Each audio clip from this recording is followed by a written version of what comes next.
Hey guys, welcome back to my channel. Long time no see, and I promise there's not any single day that I log out my account. Instead, I always kept the current trend and didn't miss any videos of my favorite influencers. But I do know how much time I need to create one video, so I still try to repress myself and prefer to save those time for studying, workout, and also movies. I actually remember that I mentioned in my New Year's resolution video that I have to watch at most one movie each month, but the fact is I just can't help watching them one after another. Especially when you are under some stress from study, there's an instinct coming out of you to seek something completely relaxing and exciting. So here comes another movie haul, basically about 6 movies that I watched so far in this month. Trust me, you don't want to miss them. The first one that I would highly recommend is again introduced by my best friend who always has great taste in movies. It's called 饮食男女. And after watching it, it just reminds me of a writing competition that I attended before. I remember the topic is, which movie do you think can best represent the Chinese culture and be introduced to your friends overseas? At that moment, I picked the Chinese pilot, but now I completely changed my idea. It has to be 饮食男女. I never watched any movies that can incorporate so many factors with unique Chinese characteristics in it, like food, family, the sense of belonging, the popularity of unrequited love, and also sexual repression. Like, all of them are adequately expressed in this movie. Not to say how tantalizing the whole scene of exquisite food, since the main character is a marvelous cook in the hotel, so there's a bunch of scenes about him cooking all those cuisine in the kitchen. Watch it at night and you will get your sense totally intensified. And my favorite part of this movie is the ending, except for that astounding twist. Honestly, no one can expect that happened.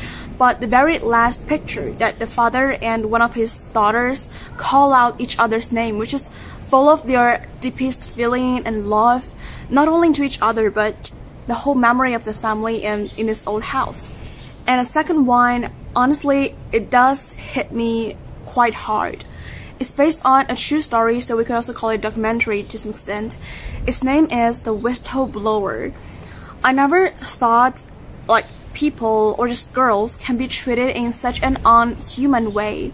In this story, they got trafficked, raped, forced to prostitute, and also being inexorably tortured in those ways we can never imagine. Like, one of them found by a doctor that there are actually coins in her body. And this movie is just basically about a policewoman who happened to go on a mission in this area and found the whole dirty chain in this place.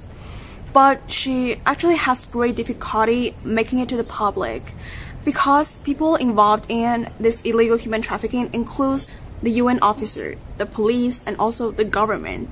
So it's almost impossible to shake this network, and that's why people there just prefer to put the deaf ear towards it.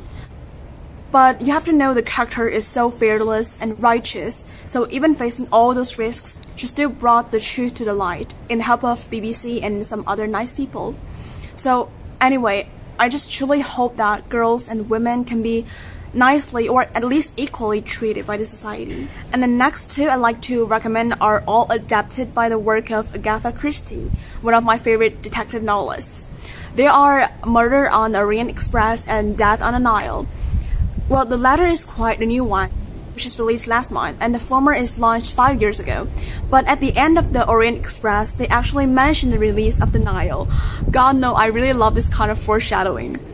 And you know, when I watched them, I just kept wondering, like, when can we Chinese shoot such a wonderful crime film like this? Because objectively speaking, I seldom watch domestic crime film because I watched it once or twice, but found a considerable amount of loopholes in it. No matter the logic, the plot, the scene, the acting, just normally fail to grab one's heart. But watching these two, you can never expect the truth unless you watch till the end, and you will never get disappointed by the meticulous reasoning of the detective. And the last two I watched recently are all about agents, secret services stuff. The one is called Salt and the other is Wanted.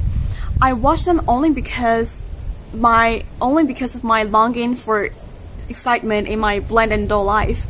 Plus, this type of movie is just my all-time favorite, just like I've watched the Fast and Furious for a lot of times, like each episode. Okay, so those are my recent collection of movies. If you have watched any of them or have any other recommendation, just leave your comments below, and I'll see you guys next time. Bye!